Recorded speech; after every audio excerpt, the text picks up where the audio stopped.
Welcome to the Alpha Pickleball Podcast, where we slice through the noise to bring you the juiciest insights, strategies, and stories from the dynamic world of pickleball. Join us as we serve up engaging conversations with top players, coaches, and enthusiasts, giving you an ace perspective on all things pickleball. Whether you're a seasoned pro or just stepping onto the court, get ready for a volley of knowledge that'll elevate your game to alpha levels. Let the rallies begin.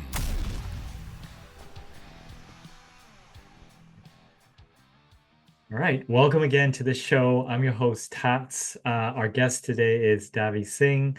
National pickleball champion. I know you're a singles champion. I know you're a tennis player. I'm looking forward to digging into your background. Charles said great things about you. So, Davi, thank you for coming on the show. Absolutely. Thanks for having me. I love answering questions. I love it. Your tennis background. I mean, you lived in the States, right, originally, and then now you're in Canada. But where'd you grow up? So I was actually born in Hong Kong, spent 12 years there. Then we went to the States. I think I actually had a bunch of hand-eye coordination going, playing a lot of badminton in school and table tennis. You know, when you're in the streets in Hong Kong, you're just kind of messing around, throwing rocks. So I have a very lively arm. According to Daniel Nestor, he says I have a very lively arm. And I went to States, picked up some tennis there, kept doing it, then went to Montana. So I was in Texas first, then Montana, then Ontario, then Alberta, now British Columbia. in the middle, somewhere in there, you play college tennis. Yep. So my Texas days, I think I was in Texas for around, I think Texas was 17 years or so. So played college tennis at 3 different schools. I was okay. Like when you're competing in Texas, it's like all of Canada in one. So It's like, I'm the best in my state. Yeah. No, I would say better. I would say if you're top in Texas, you're above Canada for sure. Yeah, well, that's why I said when you say not so good, I mean, where, right? I mean, it's a very competitive area. It's all relative. So even if you say a 4-0 here for any level, like tennis or pickleball 4-0, it's a different 4-0 down in Texas. The women 4-0s down there can take you, the guys 4-0s up here. Yeah, for sure. But you kept at it, right? You coached tennis. You at some point you picked up pickleball, which we'll talk about. But you're still coaching tennis? I am. So I'm still doing tennis and pickleball. I find it to be complementary, especially with the drama side of things, like the noise, the court reservations, who's doing what, the scheduling. Are you stealing members from tennis to fill your pickleball class, or whatever it is, right? Because we're definitely not taking any pickleballers to tennis. Maybe. Hey, wait, hold on. Wait, there's a thought there. So I do the full time at a seasonal club in Muskoka right now. Yeah. About a couple hours north of Toronto, and on the side I'll do other things like exhibitions or a couple of tournaments here and there, and I don't really play for fun a lot anymore. I haven't in a very long time. People always wonder why. Like I'll play to hang out with friends and stuff. Yeah, it has to have some kind of a purpose if I'm playing. When did you how and when did you start playing pickleball? So I started about, I want to say almost 5 years ago now. Must be 5 Wow. years ago now. But I wasn't really playing. I was in Whistler, and I was the head pro at the time in Whistler. And I saw this little ad in the tennis magazine, because I still get subscriptions from the US. And it was about the revenue generation. Maybe it was Record Sports Industry magazine. That's what it was. And there's a club in Kamloops, I believe, and their revenue went up quite a bit when they added some pickleball. So we talked about it. We tried it out. And the way we started was we brought in guys that do the certifications. So they certified, a handful of us. I was one of them because I did not know the rules. I mean, you can hit a ball back and forth, but until you understand the game of pickleball, you're still kind of clueless. It looks like fun, right? Because you're hitting the ball over and over again. And rallying is fun. And for tennis guys, rallying isn't too challenging on a smaller court. Yeah, so that's how we started that program here. We started beginners program, then we started doing mixers, and I was just kind of coaching beginners, really. Didn't really play much, and just kept doing it, going to programs here, and I finally played a couple of local tournaments that we had in Whistler, more for fun, and but still didn't get it.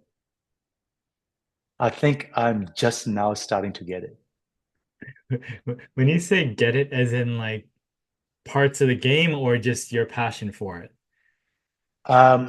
Understanding the game itself, like how it's played, the community behind it. I'm starting to understand more now. To me, it feels like the tennis community from back in the heydays, where, like, say you roll up to tennis courts, you put your name on the chalkboard. Hey, we're playing next, or I'm looking for a game. That has kind of died for tennis, but for pickleball, that is alive right now.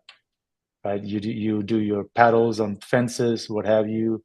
So the community is there, but the game itself also how it's played, where it's evolving to, I think. Yeah. The general principles on winning, I'm starting to understand more now in pickleball. Yeah. Tennis, I kind of knew, didn't quite do it. Well, give me the thumbnail on your tennis interpretation, and then we'll get your realizations on the pickleball. For your tennis, what was the thesis? I totally don't suck at tennis. I just didn't have enough experience or the money to travel. Tennis is a lonely sport. Pickleball is not. It's a big difference there, right? Yeah. At the higher levels. The higher levels, you still see a bunch of the dudes hanging out together, chit-chatting. You don't play doubles next time together, right? The lower levels, tennis is tough unless you're at a private club. It's a tough one. But they're both growing. Tennis is still growing, and it's not like it's dead. It's not like pickleball is taken over. Yeah. Now pickleball, like what insights you said you started to get it more recently? What are the things you get now that you didn't quite get a little bit earlier? I would probably say the people that enter the game. When we first discovered, it was just another game, right? Like, say, horseshoes or whatever. People are playing. People that play other things play other things. But what we didn't realize was that, what I didn't realize was that is actually a lot of people that are not doing other things that are entering pickleball, right? So if you play, say, frisbee golf, you're bound to do some other things too, right? If you play golf, you're bound to do, I don't know, tennis sometimes too. Tennis guys also do golf, like for some reason that demographics is similar. Or if you're a dancer, you might dance other kinds of dances, right? Or you might do other things. But pickleball, I really thought it was just people doing other things now entering pickleball because they couldn't really do tennis or anymore, but they used to do tennis. No, we're finding a lot of people just have never touched anything before. Really the real scene in pickleball. And you can just tell, right? If you don't see a tennis forehand, you know they're not from a racket sports background. Or if you don't see a badminton flick, right? Or dive or lunging, you know they're not from a badminton background. So I thought it was just a bunch of people who couldn't do other sports anymore. No, I'm finding that it's just people who never really did anything are entering now or have entered and make up the big part of pickleball group. Because you can tell half the guys can't even run. You know they never ran. Yeah. Yeah, I mean, and I guess maybe I've noticed this, it's a combination of someone that maybe hasn't played a sport, but maybe at the core has some athletic ability. And you see some of these players even at the top level, they hit shots that, as a tennis player, you just can't dream up, like you see a tennis player, they're like, yeah, they can hit shots, but it's quite like here, there, whatever. And then you see people that have never played tennis before and they're athletic and they figured it out, hit all sorts of weird angles that, you'd probably have to unlearn some of the things you did in tennis to be able to attempt to hit. Or you're a very crafty doubles player. Ah, that's true. Yeah, remember, good hands, Yeah. lively arms. Yeah. There are definitely the little details that differentiate the shots for sure. But in general, I'm finding similar basic principles that apply to those shots, right? Your perception, your decision making, your execution, your feedback, all those little things, the whole shot cycle, right? So if you look at the physical part, you still got setup, right? You still got by the right position. You still got just some kind of turn or not a turn or some kind of a movement with your shoulders or arms. You still need the contact point in front. You still need, your eyes to be still and calm as you're executing. You still need some kind of strategy. So I think if you've done tennis at a high level for especially doubles, because then you're kind of comfortable with the volleying, the faster volleys, then I find it's an easier transition.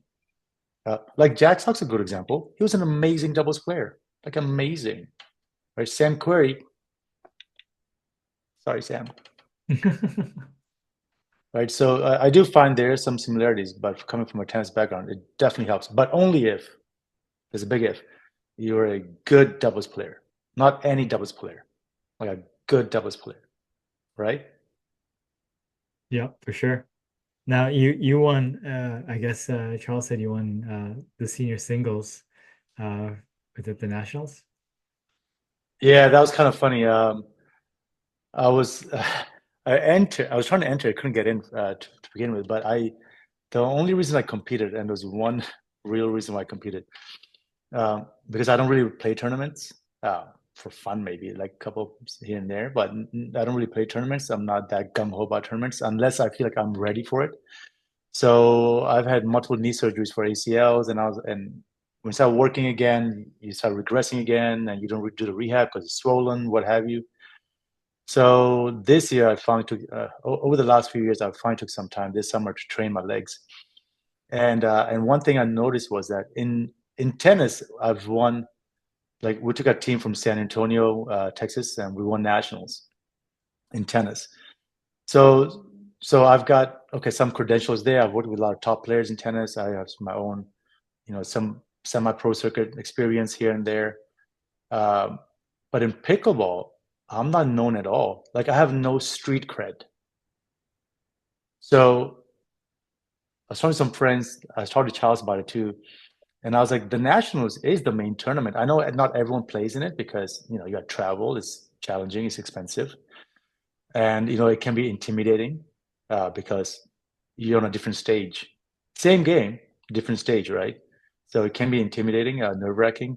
And I was like, man, how can I get street cred? And I was like, I don't really have a doubles partner because I don't play much, and definitely not someone that I would play with or that I can manage my schedule around, because I had to take a couple of days off of work also to towards the end of my season this year to quickly sneak over, and it was close enough. So I was like, well, how can I get street cred? So I was going to enter the regular age group, the 18 to 39 or 45, whatever it was, 44. But then I wasn't sure my knees because they were still kind of swollen. I wanted to do it, but then I was like, okay, I saw somebody else who played nationals at the 45 and up age group.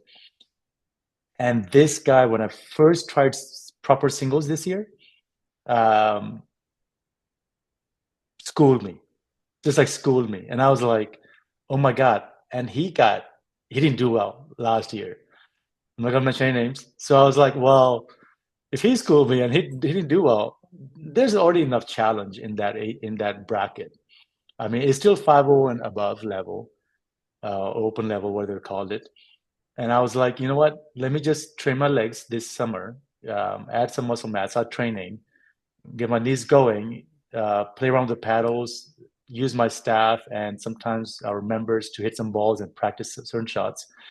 And let me see if I can enter the nationals, and let's see how I do, right? At least it's somewhere where no one knows me. And if I totally bombed, I'm not telling anyone, right? No one's gonna find out. The people that might see me from BC might find out, but they don't care because I don't play, right? So yeah, so ended up winning the whole thing, and it was interesting because it could have gone any which way. There were times I was like, so the format was 2 out of 15. Okay. So 2 games out of three, first to 15 rally scoring. Yeah. And I remember the first game. Yeah, I remember the first game I hit 2 serves out, and I was like, back to back. I was like this is not gonna end well. And the ball's a little mushy because I ended up playing indoors. The outdoors, I think they had different brackets playing at that time, and it was humid, and you could barely hit the ball very hard. It just felt mushy, and so I was already having a bad day starting, but there were some strategic moves I made that helped me win the whole thing. But so that's something that I think hopefully we will share with the audience or with the camps we might be running going forward. Sure. I mean, what were just for the audience on this podcast, like what were some of the strategic things that helped you? One was I made sure I never cooled down because my knees could only do so much. Most guys you see, quote unquote, choking or who are not happy with the performance always will complain and say, "Oh, I got cold. I should have kept going. If I might start cramping, what have you. I need to warm up again." So I knew that because the games are lasting 15 to 30 minutes and the matches. So I knew not to take any breaks. So the second they were like, "Hey, do you need a break?" I was like, "Nope, let's go on right away." So any chance I could go on right away, I just kept going. I wouldn't stop. I knew I had a short window. I was very caffeinated. So I had a short window before that crash was coming. And I did not want to see that crash. I was saving that for the evening, right? Dinner time, let's crash later. But right now, let's just go at it, like nonstop. So that's one thing I did. I made sure I was never cold. The other thing I did, I started getting to know my opponents. We were just laughing, chit-chatting. I knew that if I showed any serious emotion or if I was down or anything like that, subconsciously your opponents will feel that they got you. Even if they're not looking for it, you can just tell, right? Like body language, like me walking around like this versus, "Oh, this is fun. This is great."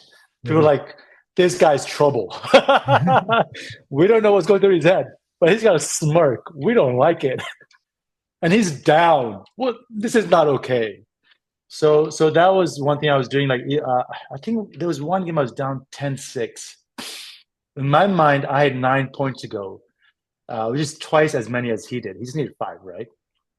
And so I was like, well, this is not going to end well if I keep doing what I'm doing. So that was another strategic move I made. Now that they will know, if you guys are listening out there, sorry. The general thing you do in singles is you have a big serve, and then you try to pick on the backhand right away. Like right away, right? Bang, bang. So in tennis, a lot of coaches will say serve +1. It's pre-planned. I'm already serving to a certain corner to get a certain shot so I can hit a certain ball. And now we can start playing. And the general thing was to go to backhands every single time. Serve out wide, go to backhand, or serve to the backhand and go to backhand again. I realized it was working if I hit good shots, like really great shots. But the problem was that I started missing a few here and there, and now I'm losing. And then I decided to kind of put my tennis hat on and my coaching hat on. Is what would I tell my student right now to do? Right? Sometimes the emotions get involved, so you're not going to think clearly, anyways. So what would Davi do? It's a bracelet or a little wristband I made my students one time in Montana. Like instead of WWJD, like what would Jesus do? I put WWDD. Like what would Davi do? And every time they're like, "Oh, it's foreign object." Oh, they would look at me because there's no coaching allowed, right? Yeah, you probably say, "Stop crying, figure it out," or "What's not working? What's going on?" Like start thinking, right? And what can I even do at this point, given the strategy? So what I figured was that Everybody I played against was looking for that backhand attack. Every one of them. Like right away. They were already sprinting towards the backhand or towards the middle of the court to look for the backhand. And so they can run around it and hit a forehand. And I was like, if that's the case, forget it. I started attacking their strengths, which is most guys' forehands.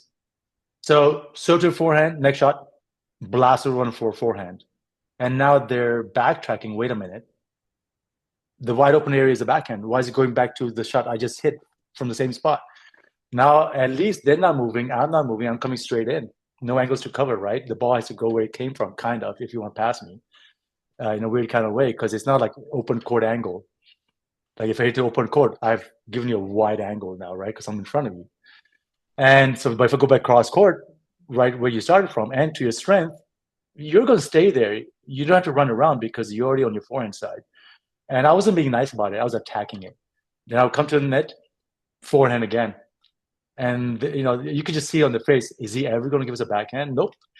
And that's all I did. Forehands, unless it was a clear winner, like to the backhands, then I'll go to the backhands. Yeah. To the point where a couple of guys started lobbing me from the forehand side. Instead of attacking me with the forehands, they were lobbing me because, in a weird kind of way, I remember listening to, I think it was Louis Caillé at one of the tennis seminars a few years ago. And he's a top tennis doubles coach in the world. And he was talking about stuff like, like most people's strengths, like, for example, like say a forehand is an easy example, right? Is a strength.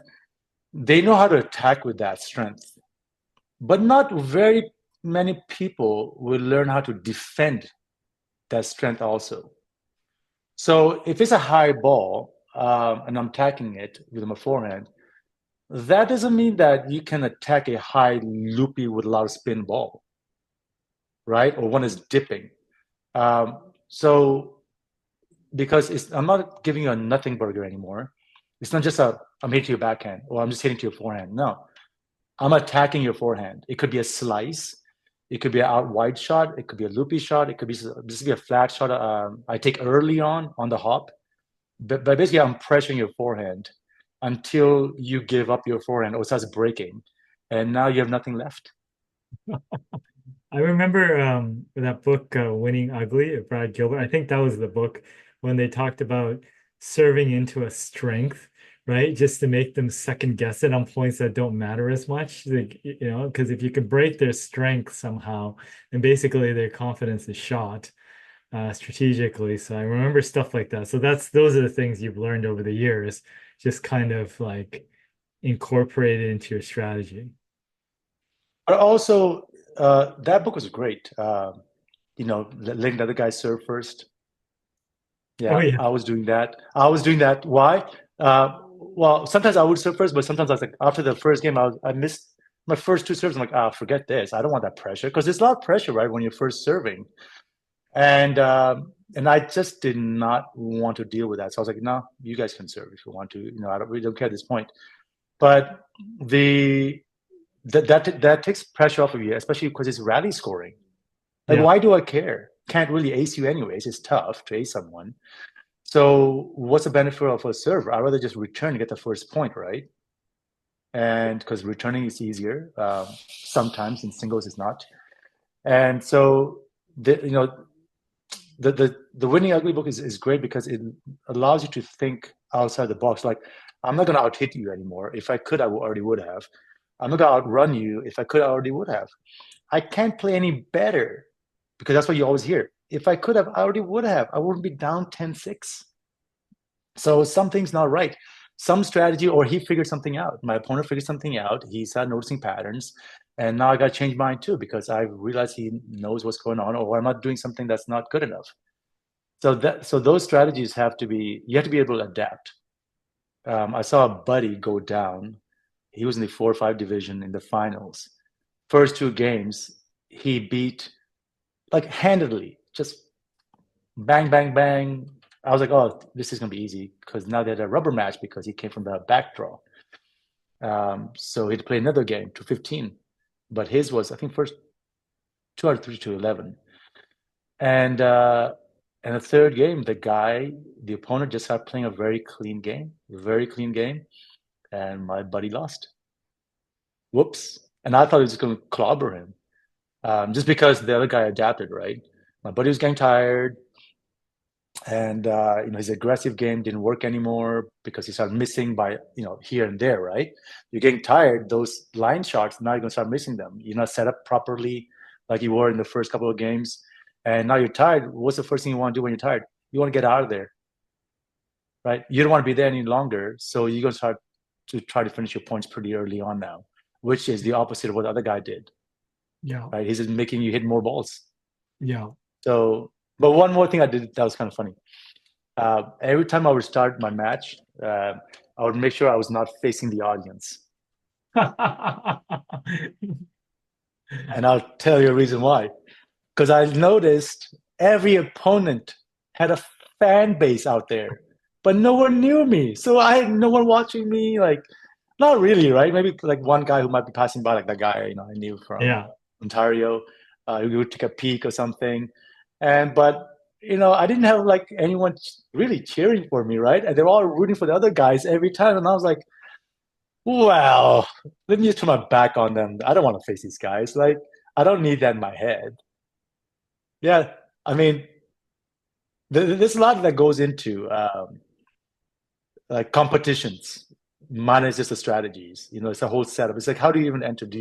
If you start off in a good foot, you have a better chance. If you don't, oh man, you'll be digging. Yeah. So your friend that was in 4-5, he's winning, and then the other guy goes from aggressive to playing consistent, right? Doesn't adapt or isn't able to adapt, and then what? From your point, if you're in that same situation, what strategic options do you think the other person have? You have a strategy, it's not working, they're playing clean. What's going through your mind to try to break things up so that you can adapt? I would have probably in that position, given that there's fatigue setting in, like actual physical fatigue setting in, and mental too now by now, right? Because you're coming through the back draw and I got to play an extra game to break that tie type thing for first place.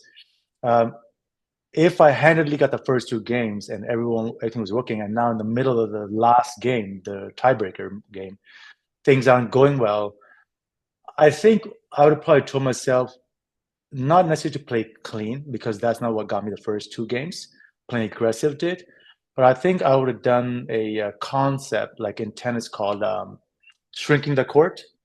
So when it's windy, you basically shrink the court from everywhere, 3D, back, sides, and not saying not to be aggressive, just move the lines inwards more so you have more margins. Because he was just missing shots here and there, and they just added up. Few inches and stuff like that. Yeah, so instead of going for the lines, that's easier said than done. So then another part two of the strategy to go with that would be, let me make him hit one more shot before I try to put it away. So if I was hitting 3 shots to hit winners in the first game, let me go for 4 now. Let me just hit one more setup shot. I mean, instead of attacking this ball, let me attack the one just a little higher from now on. Because sometimes when you start getting greedy and you won't get out, you start attacking balls that are just slightly lower, and now you might be hit the net barely, right? Not saying it wasn't doable. Crunch time, nationals, gold medal match, tired, you want to get out of there, but you want to win. Mm-hmm. You don't want to go home losing, right? So yeah, I think that's what I've done is just change my margins, but still be aggressive for sure. If you're not aggressive, then you're done too, right? Yeah, for sure. One thing I wonder, like in tennis, one of the things that they tell you is try to manage your concentration between points. Now, the time between points in tennis is different in pickleball. Pickleball is much shorter, right? Well, in tennis, I guess one of the things they do tell you to do is like rearrange your strings, right? Or something, so you're not looking around, your mind's not wandering. I mean, what's the equivalent in pickleball? What are you doing? So this is my custom paddle. Thank you, Alpha. It's very fierce. There's such a story behind it, why it's a lion with a crown on its head.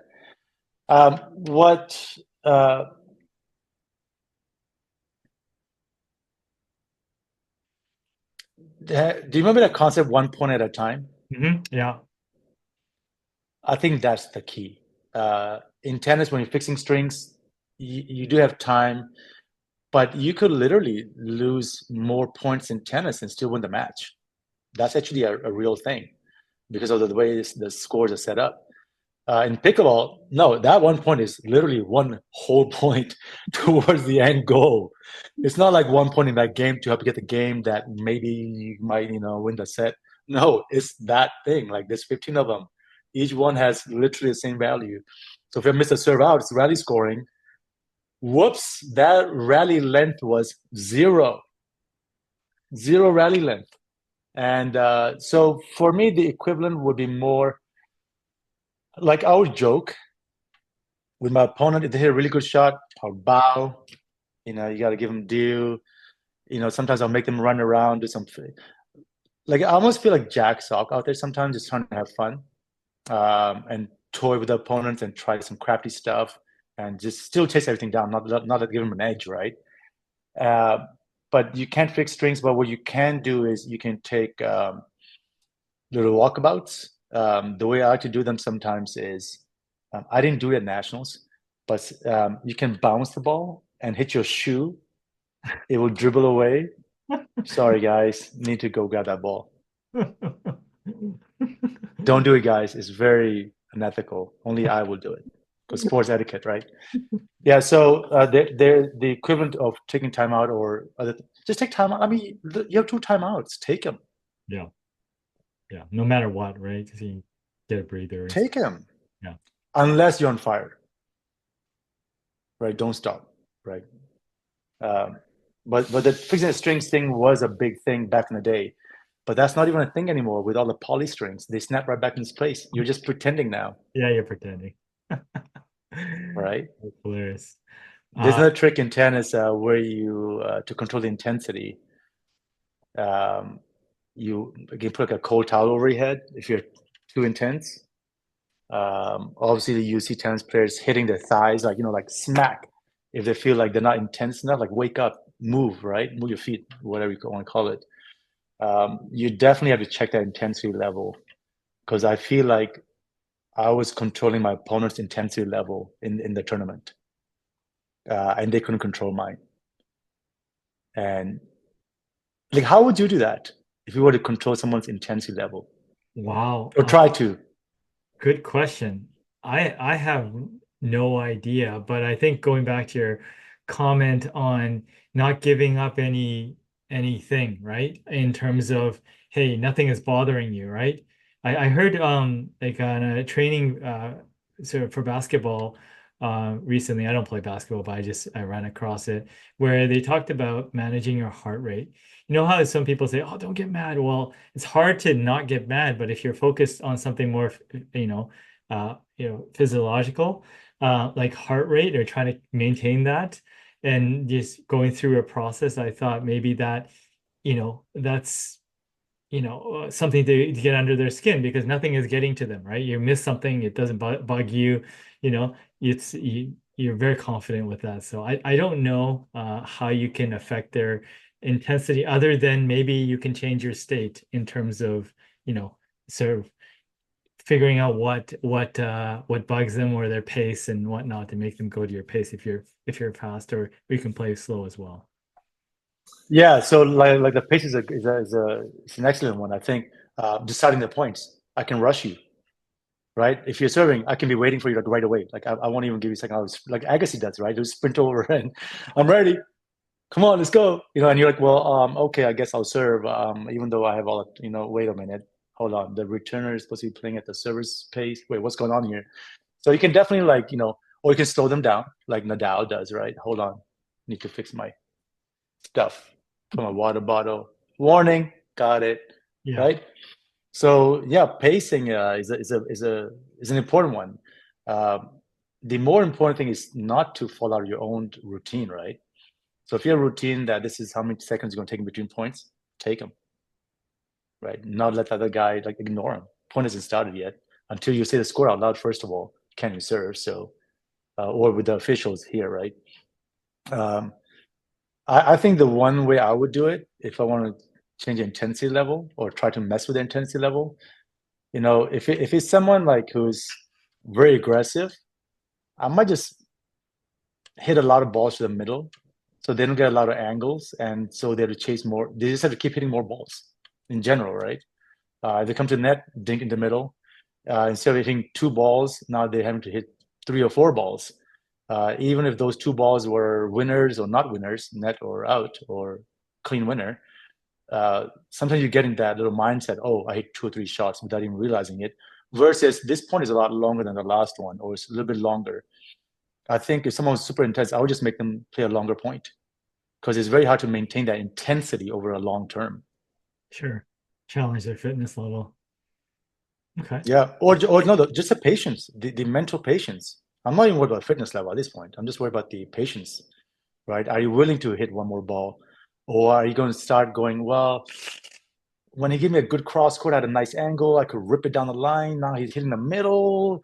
So still try for that crazy shot. And they will. Of course they will, because that's what worked before, right? And hopefully they start missing, and now they can't be as intense. Yeah, very cool. One way. Yeah. I mean, for you, going forward, how do you see your involvement in pickleball? Will you play more tournaments? Are you going to train more? Like, what are your thoughts? Definitely going to train my legs for sure. My legs need all the training. If you're not mobile, it's hard to compete. At the higher levels, it's not happening. I mean, especially singles, if you're not in shape, you can't compete in singles. It's just not going to work. You're sprinting nonstop, side to side, dashing, stretching. There's no way to win otherwise. Doubles, for sure, you can get away with it. Plus, if you're not the most mobile person in doubles, at least you have a mobile partner, they can help you out to cover some of the ground, right? So that's not too bad. I think I will probably try some tournaments. Might try a professional event, like try qualifiers. I know the qualifiers are now very challenging as well. Try that, see how it goes forward. But the training has to be, I think, body first for me. And then figure out like what shots work for me, not what shots might be the ideal shot. And then just try to pick the right partners to compete with, and not take it too seriously. But with that said, you kind of have to be serious if you're competing, spending money and time and training sessions and what have you, right? Yeah. But for me, I think personally, it's just more growing this, helping grow the sport. It's part of my gig. So the better I get, the more I can share my wealth of information to the students. Probably will get into more camps, I think, some travel camps. Yeah. I find those pretty fun. Like large groups are always fun. Thanks for tuning in to the Alpha Pickleball Podcast with Tats. If you enjoyed today's episode, subscribe, rate, and connect with us on social media. Stay alpha on the pickleball court. Until our next session.